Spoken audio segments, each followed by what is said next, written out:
Welcome to the Low Stakes Podcast. With ticks are hot, the negus smoke low and slow, and the stories are always medium rare. Hosted by Jeff Avgaris, fisherman and backyard barbecue master, alongside co-host Dave Lodwig, a Star Wars-loving, baseball-obsessed pitmaster, and produced by the outdoorsman himself, Nate Cross. Quite possibly the greatest name in podcast. This is the Low Stakes Podcast. Welcome back. June 1st. Episode 2026. Guys, it's a rainy day here in Missoula, Montana for the start of June, but it's a rainy week. Yeah. As ugly as the weather is outside, I'm telling you, I'm really excited for June to begin. Mm-hmm. Like today being June 1st, I woke up, I was so excited. And it has to do with the fact that I sold my F-150 back in October. Oh. Yeah. So I decided after I know there's a lot of Ford apologists out there. God bless you. I put so much money into my F-150. Yeah, in my F-150 over the years. It was just like, you know, hey, it's making a clicking noise. Oh, yeah, that's going to cost you $2,500. You know what Ford stands for, don't you? There's a curse word in there. There's a bunch of them. So anyway, I sold my F-150 and I got a Subaru Legacy. Yeah, you did. Yeah, so today's June 1st, which means it's my first Pride Month owning a Subaru. That's exciting for me.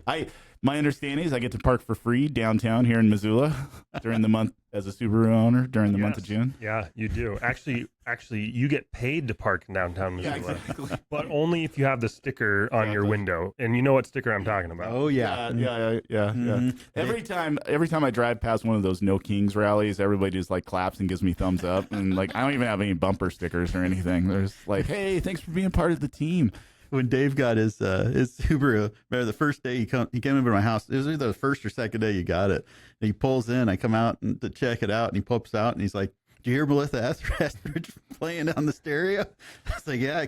He's like, "Cam's with it. How about that?" You know. Every time I start it up, it asks me if I want to make a donation to Planned Parenthood. Hey, I am a self-avowed Subaru fan. I've owned, I think, 5. You have? I have. What? I don't own one right now. Do they all have a gun rack? I did put multiple dead animals in the back of several of my Subarus. Oh. But I will say they did lean into that marketing. Like that's in the 90s, they had a whole ad campaign for a pink Subaru Legacy wagon, not sedan. And the slogan was, "We were built this way."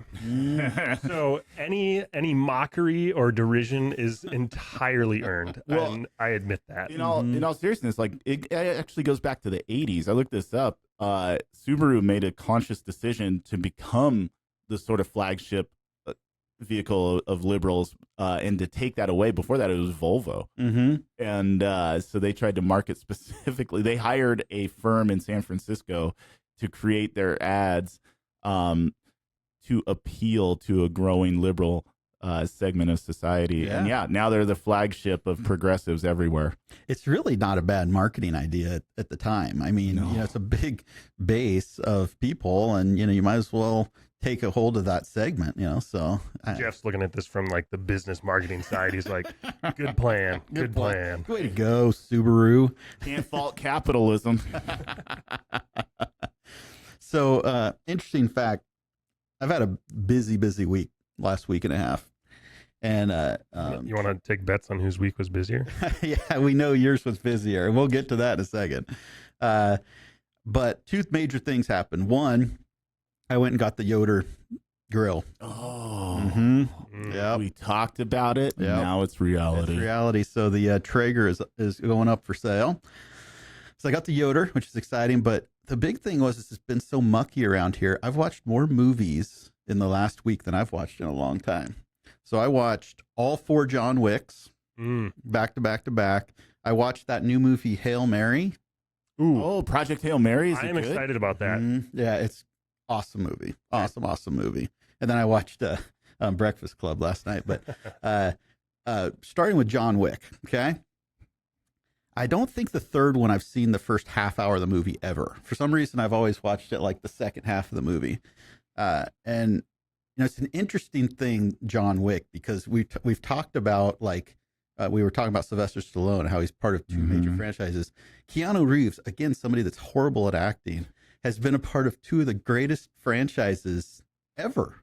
I mean, John Wick's up there as one of the greatest ever, and then obviously The Matrix.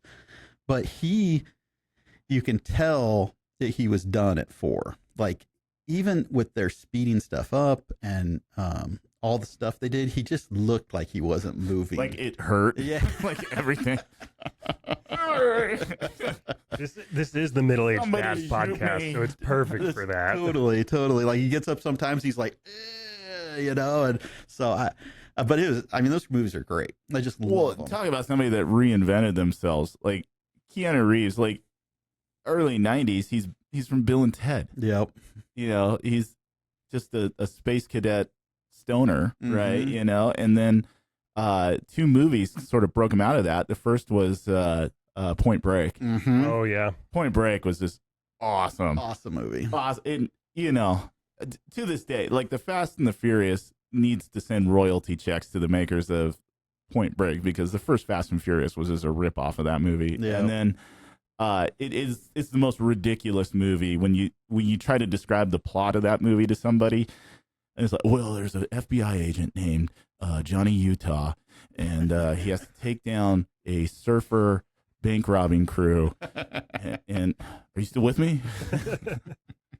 But that scene where Keanu jumps out of the airplane without the parachute to get Patrick Swayze, that was top notch. And then Speed. Yeah, Speed was good. Oh my gosh, Speed. I went and saw Speed in the theater the night of my high school baccalaureate. Because this was like a day or two before my actual graduation ceremony. And you know what that word means, right? Baccalaureate. Let me get Siri out here. 2 C's and a silent Q. But I went and saw it, and it's a long story. But I wound up having a great night that night. Thanks to the movie Speed. Yeah. And man, just captivating. And the whole time you're like, as bad as Keanu's acting is in it, you know, like the part where the lady pushing the baby stroller across there, the crosswalk, and he's like, cans. They were just cans. Yeah, well, I'm taller. But, you know, carrying that movie was Sandra Bullock. Oh, yeah. The awesome. chemistry between him and Sandra Bullock in that movie was just outstanding. Yeah. And that's what, like, all of a sudden he went from, you know, Bill and Ted to legitimate action star. So it wasn't like a shock when he's in The Matrix. Yeah, that's totally true. Yeah. You know, it's interesting with John Wick, though, because I'm a gun guy, and we're all pro gun guys. We like guns. You know, it's no secret around here. Yeah. And so it's just crazy because if you look at it, this is not a secret to anyone. Keanu Reeves trained for this. And Keanu Reeves, like, he could be a competitive shooter. He's so good at shooting. If you watch videos of him at Terran Tactical training and setting up the guns for this, the guy's a stud with a real gun. And so that's why it looks so awesome. And then if you know that on top of it, you're like, that's really, really cool. It's super similar to Act of Valor, where like the acting awful, the fight scenes incredible because they had actual Navy SEALs and Delta Force in on the movie playing the characters, and so like they can't act their way out of a wet paper bag, but man, do they know how to put someone 6 feet under the ground. And so it looks good. And then I think it's the same with at least the first couple John Wick movies. I agree with you. I think towards the end, especially number 4, he was like, you're phoning it in. Yeah. But for the first few, he was like, it was the best gunplay in a movie Totally. I'd ever seen. Absolutely. The first John Wick almost feels like it's almost similar to the Rambo movies, right? Where the first one is just uniquely different than all the ones that follow after it. Absolutely. Like the first John Wick was just this cold-blooded revenge thriller. It's like The Punisher. Yeah, and they give you sort of a glimpse into this sort of quote-unquote secret world of assassins in the rules and all of that, but it wasn't the driving part of the plot. Where the three that came after it became almost like borderline ridiculous, where it's like, hey, you know what would be great? We should have a central hub of old school telephone operators with switchboards they've got big cleavage and in tight skirts, but all of them have to have full arm sleeves with tattoos. Yeah. Okay. And it's like, it turned into assassin versus assassin. Like, Yeah. 3 movies of everybody try to kill John Wick, and we'll just keep jacking up how much money we'll pay you to kill John Wick. Whereas the first one, it was like, There was some motivation. yeah, Yeah. exactly. He went from motivating for revenge to 3 movies worth of just trying to stay alive is really what happened. So, great movie. So, and then Hail Mary, my wife read the book, and so she's been wanting to watch it for a while. So we watched it, and it's just a cool movie. It's just, Yeah. I like kind of reality and sci-fi mix sort of stuff like that. And it's just, it was just that. It was really cool. Not to ruin the ending if you haven't read the book or watched it, but it ends on a note that you can feel good about. Sarah says it ends differently than the book does, but yeah, it was well worth it. I would watch it again. It was that good. So I'm gonna have to check it out. Yeah. absolutely. So. I watched a movie over the last week, Top Gun, Ooh. Mm-hmm. in theaters. You went to the theater. I did. That Nice. was awesome. What an experience. I bet. I think we talked about this when we were talking about Rambo, but like the experience of being in a theater with, whatever the 20-foot screen or whatever it is, and the speakers and everything like that, it made that movie awesome. Yeah. Awesome. I was 11 when Top Gun came out, Mm-hmm. and 86. And you go to the theater, and it was just like, it was so cool. Everybody wanted to fly an F-14 Tomcat after that. Mm-hmm. But I just remember at 11 years old feeling so uncomfortable in that love scene between him and Kelly McGinnis. So I went with a couple kids from our church. What's he doing with his tongue? Ah, It is far and away. It's honestly, it's not the most inappropriate scene. Uh-huh. It is the most awkward. Yeah. oh yeah. I have never seen another more awkward scene, and I'm just like, what am I? And I was going with a couple kids from our church, and I was just like, eye contact, Yeah. eye contact. Well, the funny thing about that is, I don't know where I read this, or maybe we've talked about it, but that scene was not originally in the original Top Gun. After they had cut Top Gun, they realized that there just wasn't enough like emotion. It was just like full on testosterone. So they cut that scene after the fact, and they came back and cut the elevator scene where Kelly McGillis and him have that talk awkward about moment. tension. Yeah. And the reason, and so what's funny is if you look at that scene where Kelly McGillis, she has a hat on. Mhm. Well, the reason she has a hat on is because she had cut her hair for another part. And so her hair was different than it was in the movie. So they put her in a cap like that to kind of hide that. But it was like 6 months later, or a year later, or something like that. So, You know what I noticed is, and you'd be interested in this, Jeff. 2 guys edited that entire movie. That's crazy to me. That is crazy. To just think that, and I actually noticed on a lot of older movies, it's 2, maybe 3 guys doing all of the editing work. Mm-hmm. Like, that is a huge workload, especially when you're working with tape back in the 80s as opposed to digital. I mean, digital, it'd be one thing, but on tape, I was shocked. It's probably why it took them like a year to cut it. Right. I went and after that, I watched Far and Away. Oh, wow. Horrible movie. Tom Cruise with his best Irish accent. He would drop out of it like 50% of the I time. know. And it'd just be straight up American. And I Wasn't was Nicole like, Kidman in that with Yeah. him? Yeah. Yeah. Mm-hmm. it's a fun movie, but Oh, we got to make our way to Cleveland. that is You so want to try accurate. that again, Tom? No. No. Oh, all right. So to move this along, Dave, tell us about our sponsor. Well, guys, the way we look and smell matters. Luckily, Mystery Meadows is here to help us feel clean and look our best, all with affordable options.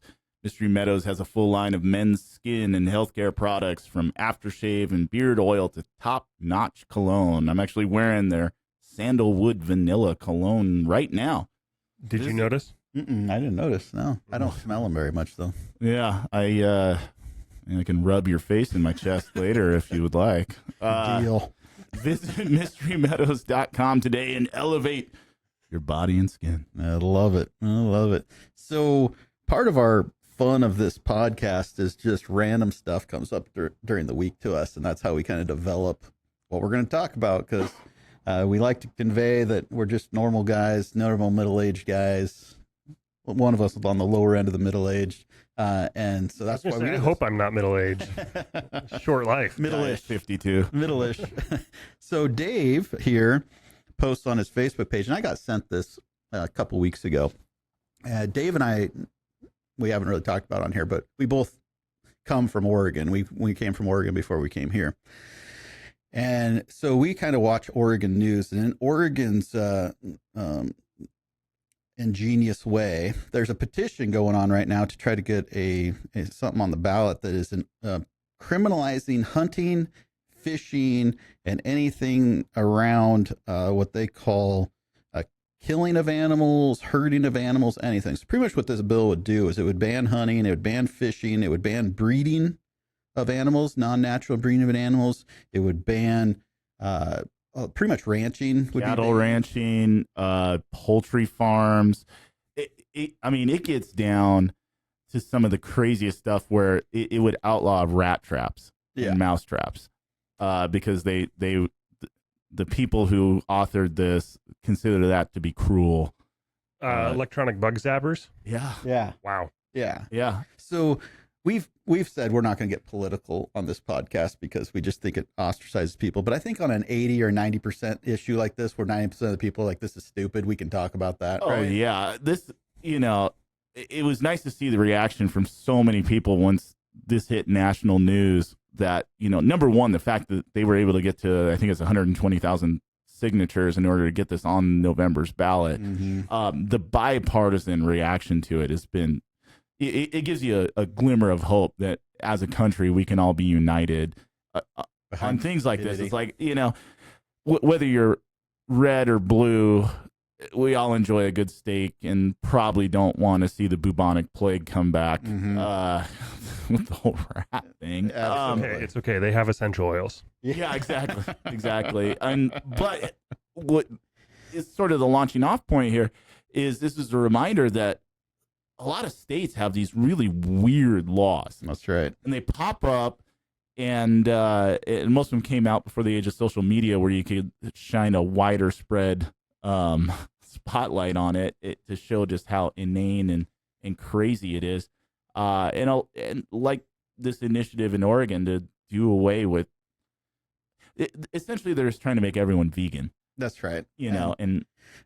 So we decided that for this podcast, our main topic is going to be actual laws that are just kooky, that would be unbelievable. And we found a bunch of them. And so we're going to talk about a few of them. And Dave's going to start us off because he's got a doozy. Well, so I did live in Oregon for a long time, but I'm from the great state of Washington. Mm-hmm. Grew up in Vancouver, Washington, and that's pretty much Oregon. Yeah, I know.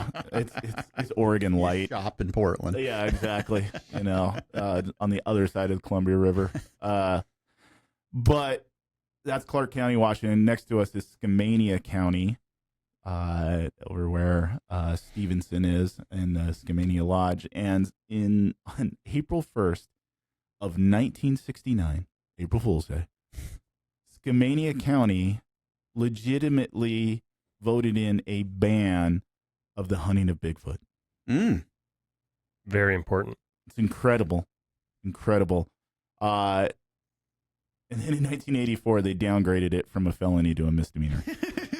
Wait, it was a felony? It was a felony. Oh, my. And it was like, hey, 15 years later, or whatever it was, maybe we were a little too rash in penalizing the hunting of Bigfoot. Now, here's the thing.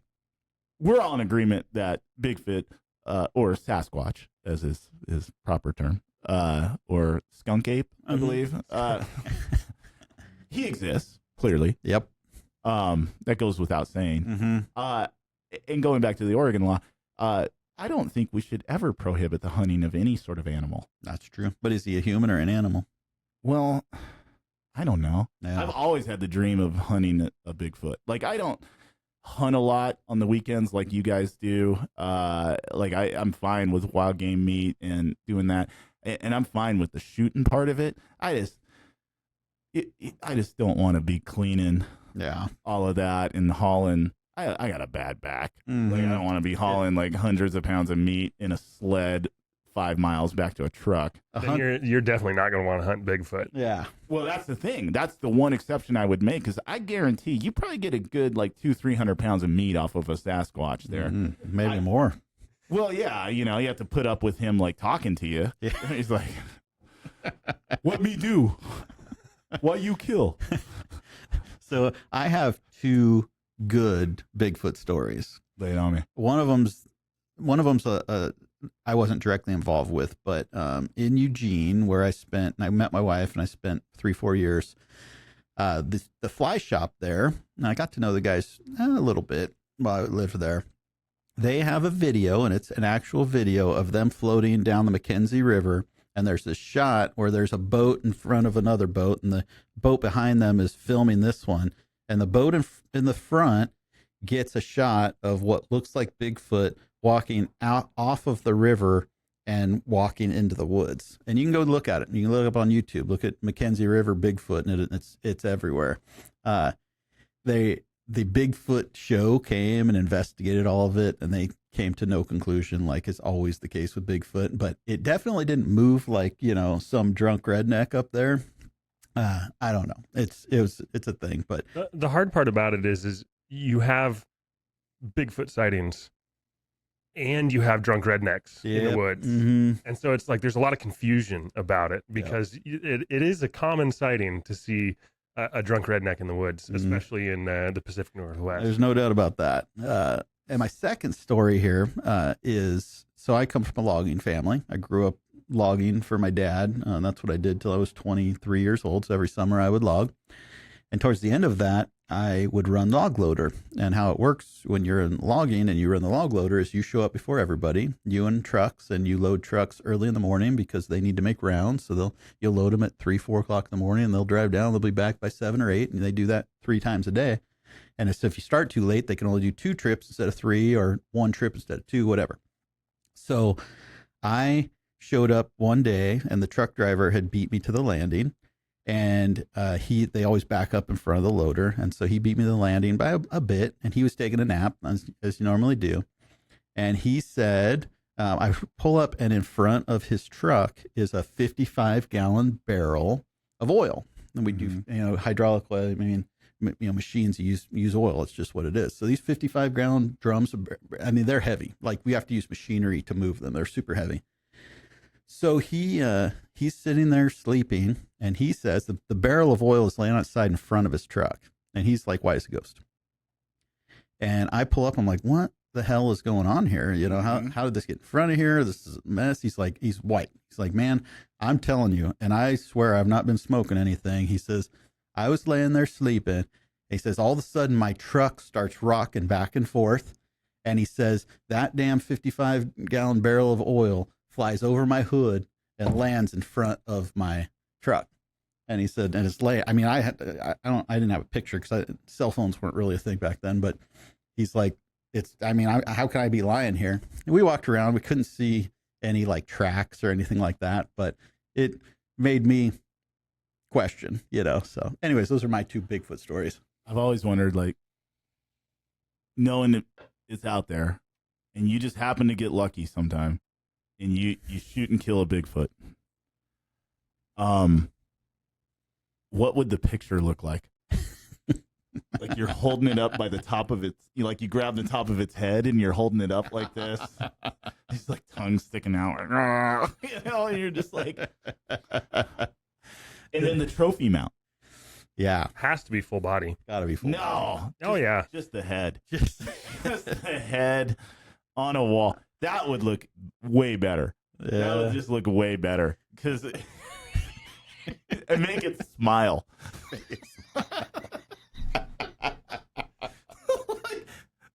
like big old pearly white teeth, just smiling at you as you come in. Is that Harry from Harry and the Hendersons?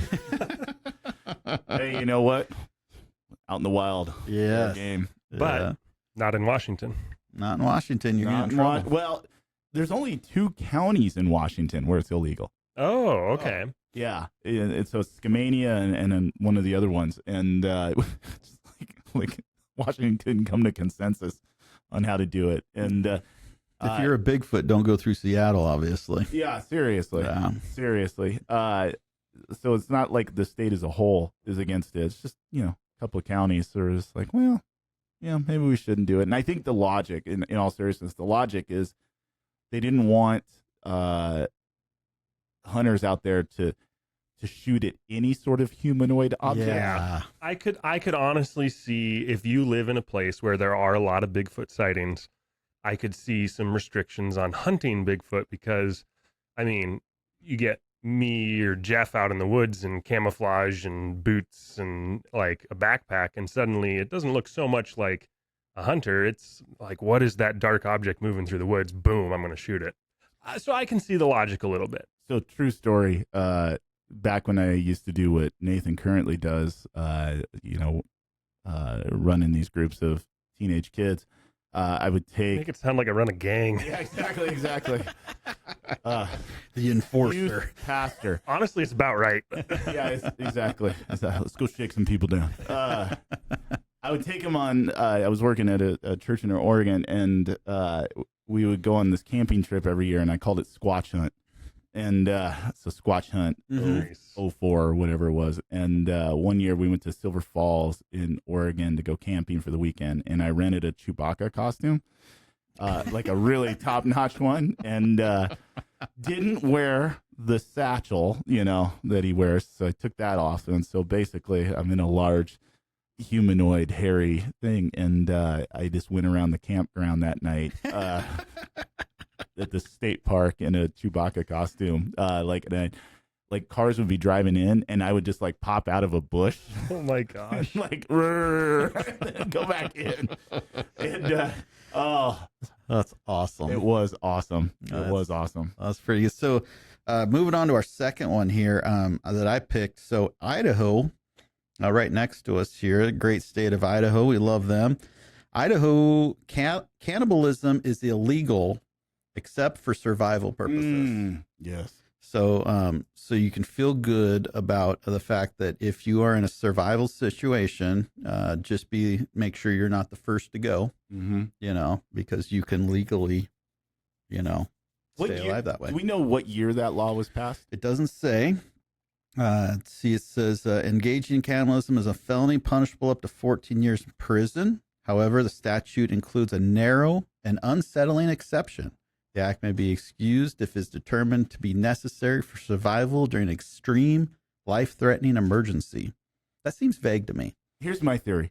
And going back to the early 90s, and I know we just talk about movies all the time, but there was that movie Alive, Yeah. where it's the soccer team, their plane crash lands in one of the Andes mountains or whatnot. Mhm. And so in order to survive, they have to eat a teammate. Yep. And I wonder if people in Idaho watch that movie and they're like, this raises a valid point.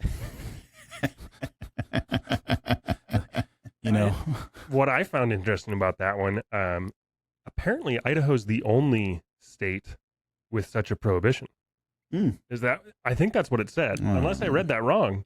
I thought it said that Idaho is the only state with a prohibition against cannibalism. Being the only U.S. state with the specific statute that criminalizes cannibalism. Yep. Like So- the other 49 states, there's people just hanging outside the morgue like, hey, you going to eat that? I'm just saying.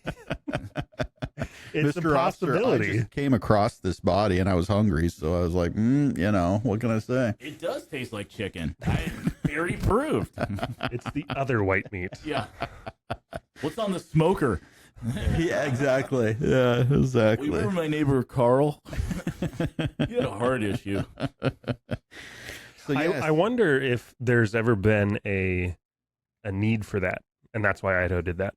that would be my assumption. Usually a law comes up because there's something like that pops up, like especially with, the largest wilderness in the northern 48 northern 48 or southern 48 in the lower 48 they call us. Anyways, it has largest wilderness. So I'm sure something happened and that whoever the family was, or the poor guy that was on the back end of that deal was probably like, well, I want to, sue these people. And it was like, we got to put something in place here. If you're in the Frank church and you have to survive, you should be able to eat your buddy, sort of deal. You can't really hold it against Steve, It was like a 12-hour walk if he had really made it, but it was 6:30 at night. It was 6:30 at night, and you got to do what you got to do. Yeah. As long as you're not killing your buddy to then eat him. Yeah. Because that obviously brings up a whole host of other issues. That's a different ball game. Yeah. But I think the real question out of this is, what would you do? Wouldn't that be the greatest trial ever? It's like the guy, he's convicted of murder and cannibalism in the state of Idaho, but the focus of the defense isn't on the murder, it's on getting out of the cannibalism charge.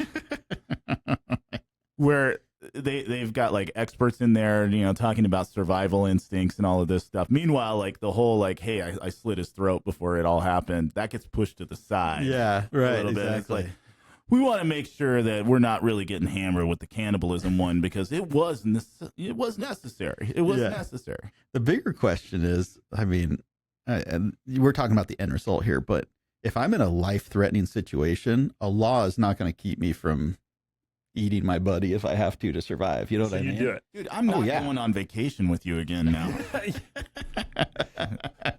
That ship has sailed.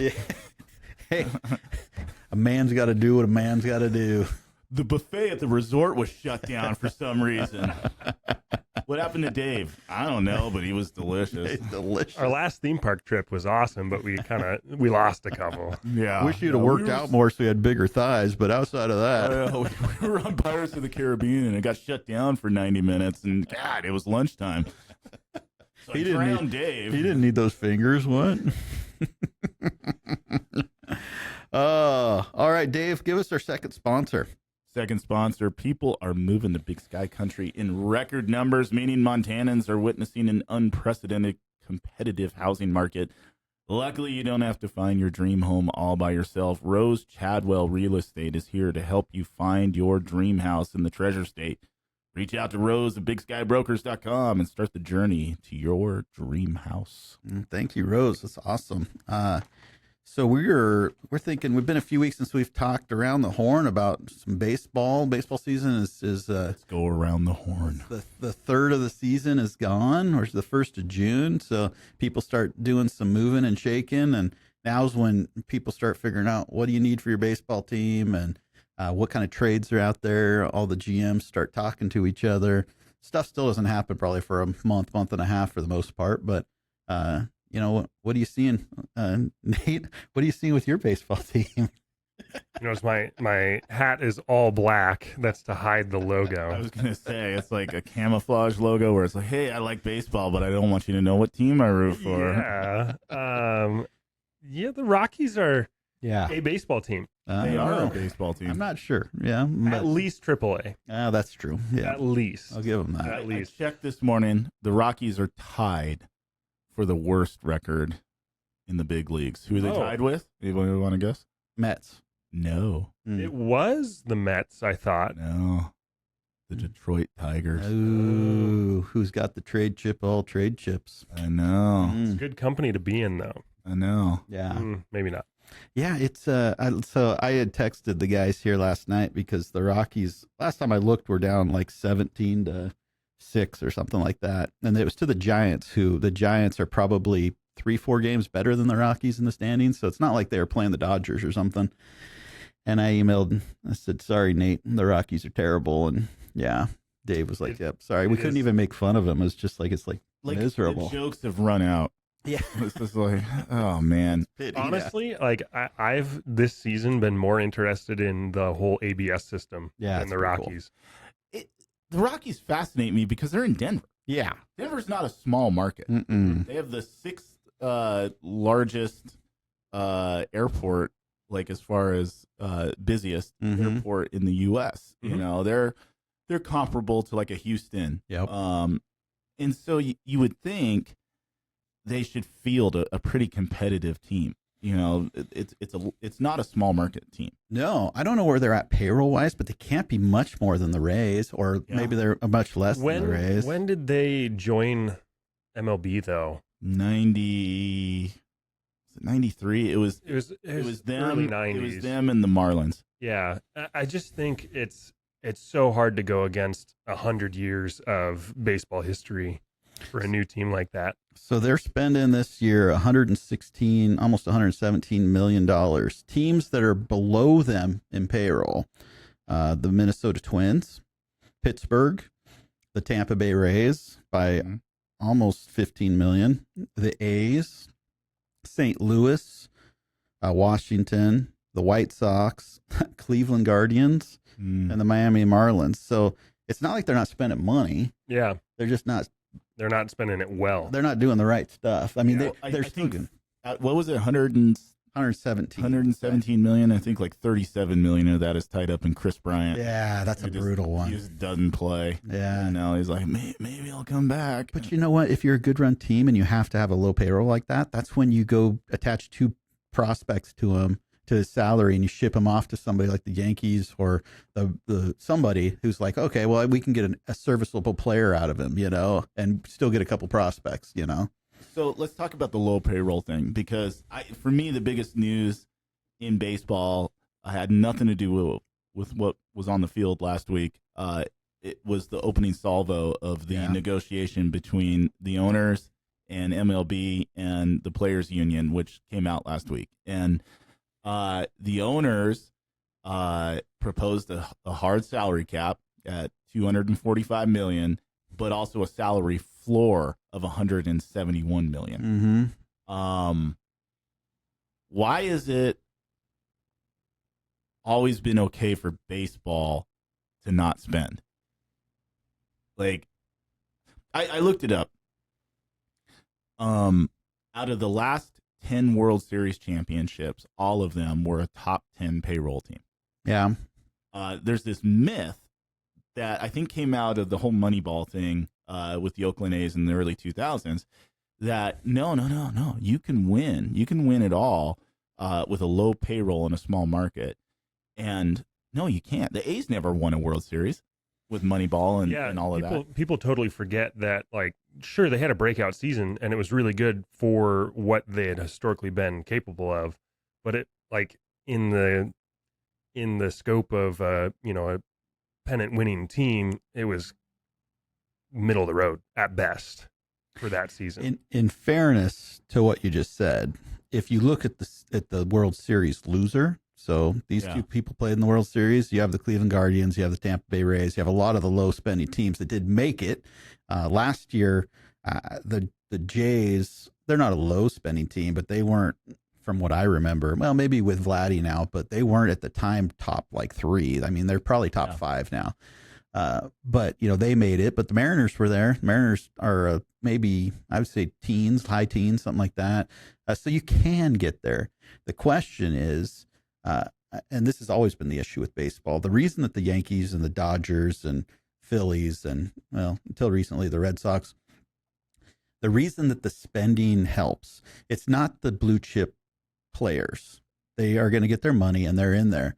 What that money does for them is it gives them depth, because no MLB team's going to go without injuries throughout the season. So it's, how can you overcome that? If your shortstop goes down for 3 weeks, who's the guy that's going to cover them for 3 weeks? That's where the money comes in, because the Yankees, they don't right now, but they can have a guy making $7 million sitting in AAA or sitting on the bench that they can pop in, that he's going to be a league average bat and a above average, fielder. And that'll win them games in those 3 weeks until their blue chip guy comes back.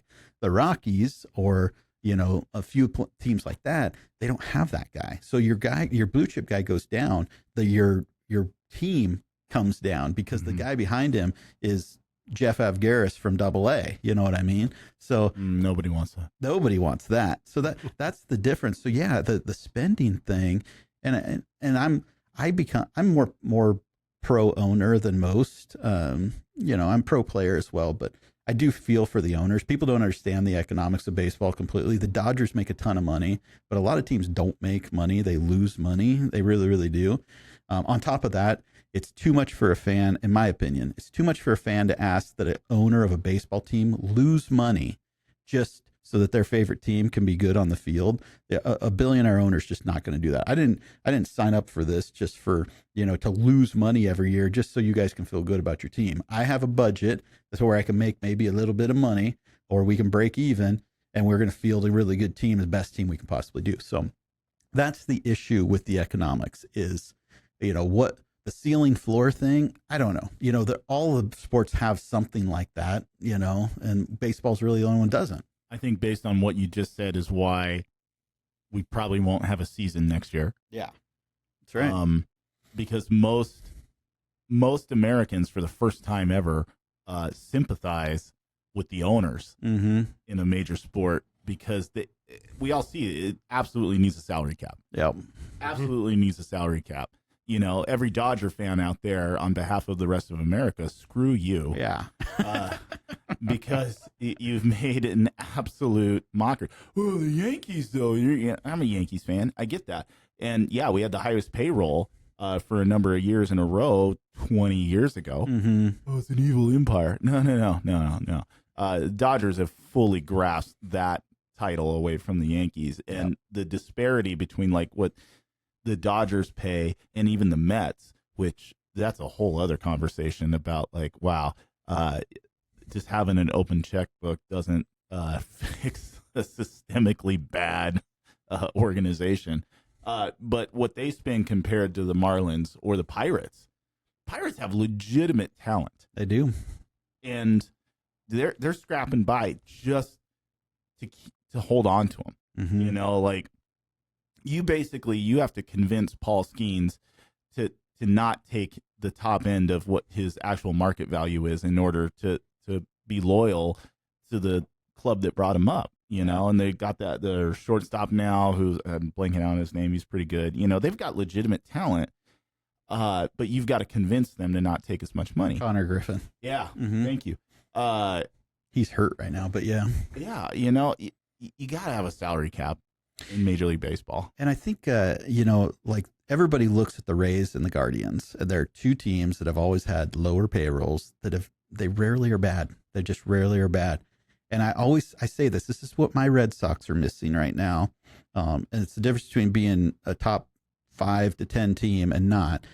What the Rays and the Guardians have always had is they have that guy. They have one guy that's the guy. It's been Jose Ramirez for years for the Guardians. The Rays have kind of flipped. They had Evan Longoria, and now they got Junior Caminero. And it's like these guys are like stud players that are dirt cheap, and they've thrown enough mud at the wall that one of them comes in. You have to, as a baseball team, have that guy. He's the guy that everybody looks to when things are going bad. He's the guy that goes 2 for 4 with 3 RBIs on a day that everybody else is flat.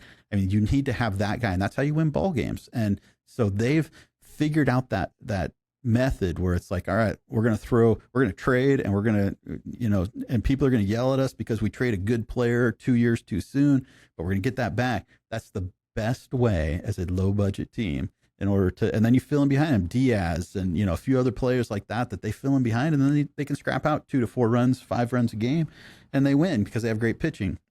It's been interesting to watch the Rays this year because they've kind of almost gone to small ball. Mm-hmm. Aside from having, like you said, kind of 1, maybe 2 guys who are kind of like those breakout players, for the most part, they're just kind of like playing backyard baseball, and it's fun, and it is winning them games. They have always, that's like their focus has been, they play small ball, they bunt guys over, they hit a sacrifice fly. I think they practice that in spring training. That's just what they focus on. And it's like, let's scrap out 2, 3, 4 runs and we'll roll the dice that our pitching can hold it together. But you take a big market team like the Yankees or the Dodgers, they don't have to do that, because if you're not performing, there's 2 guys behind you that can come up and be league average or better. And that's what the money does for you, right? The Rays are the poster child for, a franchise that would benefit from a salary cap. Totally. Because if you even the playing field with free agent signings, Tampa's a way more attractive place to play than New York City. Like, from not just the fact that it's really pretty there, the off season, if you wind up living there, it's a fantastic place to live. Jeff and I were just down there. But the economics of the state of Florida, Yep. The fact that free agents aren't flocking to Miami and Tampa, knowing the economics of that state, and they're going to play in these places like California and New York State, where literally like 40% of your contract is potentially going to wind up going to taxes. Yep. Especially now. Yeah, especially now. I was shocked at the free agent signings that the Yankees and Mets were able to pull off, knowing that, like within the city, the taxes that are, getting implemented there towards the quote unquote millionaires and billionaires, which now some of these players are on borderline billionaires. Yep. Why would you want to play there knowing that, like, you're going to give up part of that? Yeah, like I signed an $800 million contract, and 300 of it is going to eventually go to taxes. Yep. The other thing that makes it Florida attractive to a lot of these guys is they're from the Dominican or Puerto Rico. Yeah. And so it's a short flight home if you live in Miami. Whereas, I saw a thing a couple weeks ago. I don't know if you saw this, but Albert Pujols came out and said that when he signed his big contract with the Angels weren't the best offer.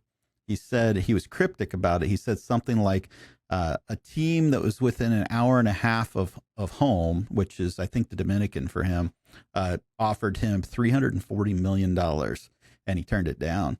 And everybody kind of figured out that was Miami, the Marlins. But, I mean, to turn down more money to not be in a place that you can fly home on the weekends, if you have 2-3 days off, that tells you how negative those teams are looked at. At least Miami is. And Miami, it's crazy. But what I found fascinating too in the discussions, the back and forth last week, the initial ones, was that both the players union and the owners both agreed that the TV money situation has to get worked out. Totally. That they have to do a better job of redistributing local TV contracts. Cough, cough, Dodgers. I'm sure, Tell us how you really feel. Oh my gosh. If you know anything about, that's why they're signing these free agents. It's like, hey, we're going to give you, $1.5 million a year, but $900 million in deferred money. That's all coming from our TV contract, down here. Because we're getting $3 billion or whatever it is in their TV contract.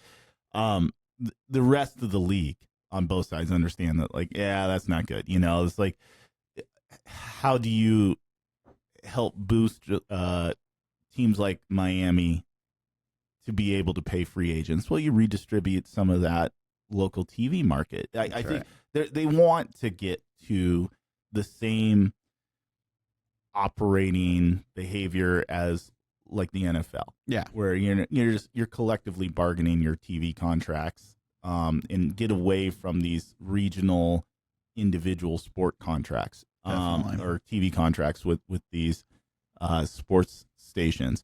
I imagine teams like the Yankees, the Red Sox, the Dodgers, who have their own network, are going to fight it tooth and nail to a certain degree, but the vast majority of the sport understands, like, the TV contract is what is really fueling the inequality in free agent signings.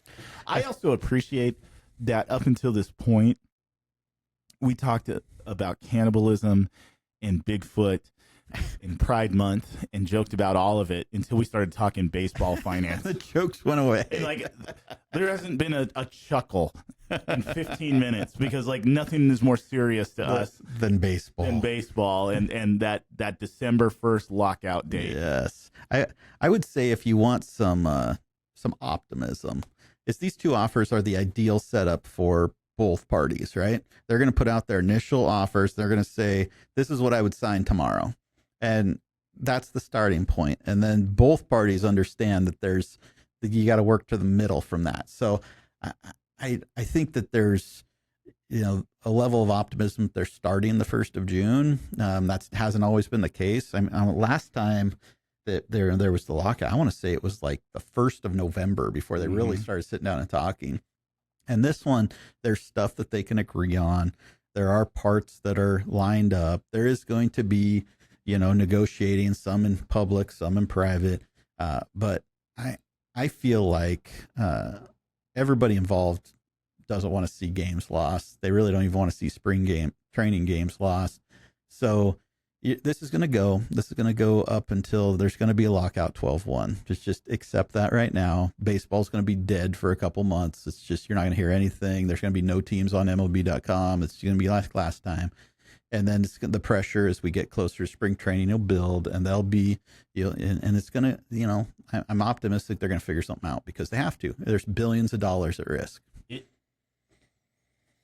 The cap is going to be the issue. Mm-hmm.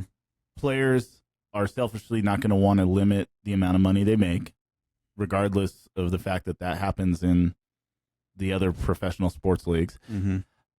But they're still going to come out with a cap. Yeah. It's not going to be 245 million. Maybe it's going to be like 325 million. There's going to be a cap and a floor to get the small market team spending and to limit the disparity in free agent signings across the league so that teams like the Dodgers and the Mets aren't snatching up all of the quote unquote premium talent. And the reason of a cap is partially, maybe I would say even 50%, controlling costs, right? Oh, yeah.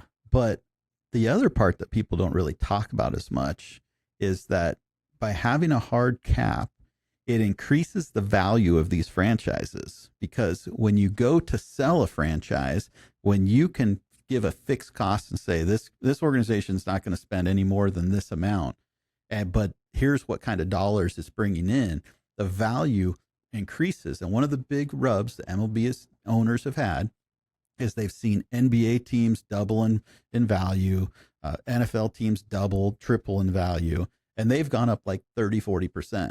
And they're like, well, why? We have more pure revenue than them. Why is and that's because there's no cap, and those other places have hard caps. So that's part of the motivation for owners. Whatever that cap ends up being, that's where it's going. Gives them a jump off point for increasing the value of their franchises. And the day they sign that contract, like the Yankees will probably go up, depending on what it is, they may go up $1 billion in value overnight just from signing that contract. The Dodgers, same thing. It's just, they want that value.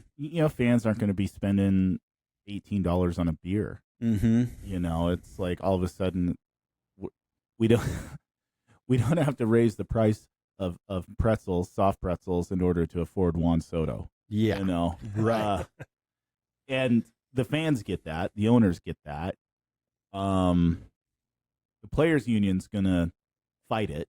They're going to say they're not going to lower prices just because of a fixed cost. They're just going to put that money in their pocket. And that's what the players are going to say. And I would too if I was on their side. Yeah. And they might be right in some cases. I don't know. But I think if you are a customer like we are, if there is something like that, I think you can push back on that. The power of the people, as they say, you can push back and be like, hey, you got a hard cap now, and these are your numbers, and why are we still increasing costs on everything?